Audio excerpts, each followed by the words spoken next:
Sarah, and we dug up some pretty decent potatoes out of our backyard the other day, and so I thought I would just show you guys a really, really simple and mega cheap recipe to have for dinner that is an absolute crowd pleaser. Now I can't tell you exactly how much this will cost because it depends what you decide to put in them, it depends how much you got back for, it depends, I mean we grew these out of our garden from previously grown potatoes, so they cost us next to nothing. So really all we're spending money on is what goes into it. So the potatoes, give them a wash, give them a good dry, make sure they're not wet. You want to put them in a baking tray, just put a little bit of oil, give them a bit of a rub it all over with oil. And the great thing about potatoes is that they're like a blank canvas. You can stick anything you want in here. Now you just want to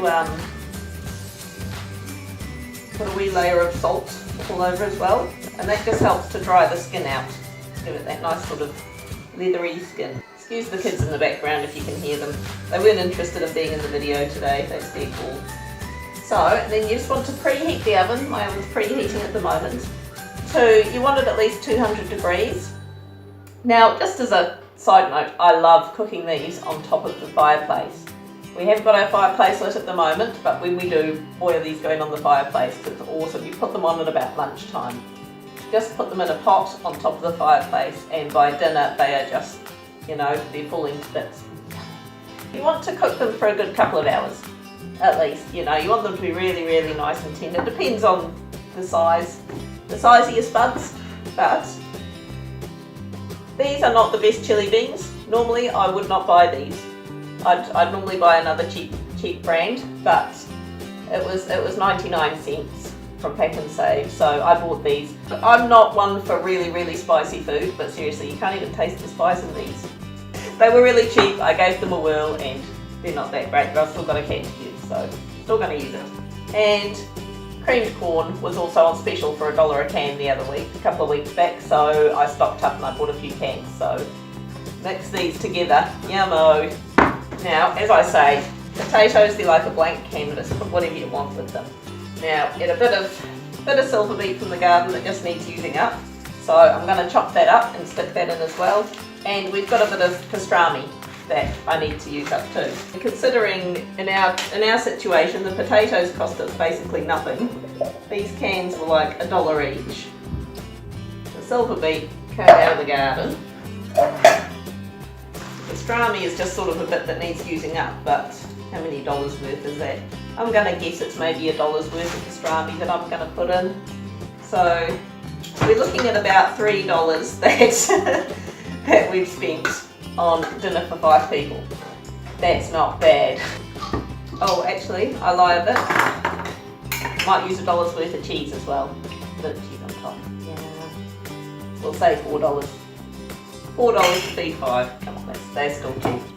I do what I've got to do to smuggle veggies in.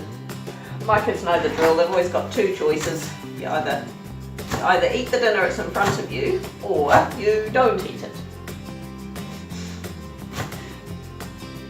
Such a nasty mum. But stick a few peas in there, or like broccoli.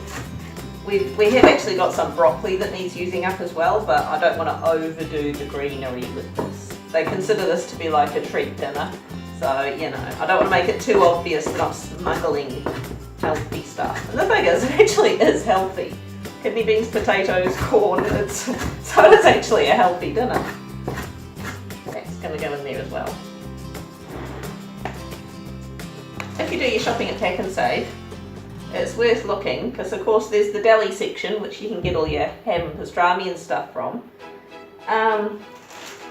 Pastrami's normally not cheap, but it was $4. I'm not sure how much was in here actually, but it was a big decent pack for about $4. It was certainly more than 400 grams worth. But they often have a separate chiller section with like meat ends and things like that in it. If you're not sure, if you haven't seen that section before, it's probably worth asking someone. I discovered shaved ham's really good for freezing the day I tried the countdown online shopping, and instead of 200 grams of shaved ham, I'd accidentally ordered 2 kilos. I felt a bit special that day. But yeah, I discovered it can be frozen quite nicely. I'm now questioning why I didn't use a bigger pot for this. So, heat that up on the stove top. Once that's preheated, I'll stick the potatoes in. Got to mention, just before you put them in the oven, I'm going to cook with a fork. You have to fight Baba. Okay, so those have been in the oven for about 2 hours. So look at these. So arms back. This is very hot. Looking nice and leathery. Now, Not the biggest. you'll get what you're given. A nice sharp knife. I can see some. Oh, Yeah, that's no, nice. I'd like to watch It's some. hot, hot, hot. Hot, hot, hot. Even Just though want to I don't chop. get much.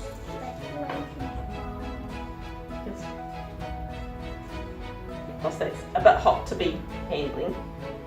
I'm just going to use this heater cloth with my fingers. But you sort of want to pinch it. Oh, look at that. Beautiful. Right. That's good. So that's looking like a yummy pile of slop. Even if it doesn't look good, it's a good use for the timed chili beans. Even Okay. if it looks That's a good use yucky, for the timed chili even if Yes. it looks yucky, it's still the best So? dinner in the world. No, that's Now. mine. It's his. No, his one's on mural. But Sam's is in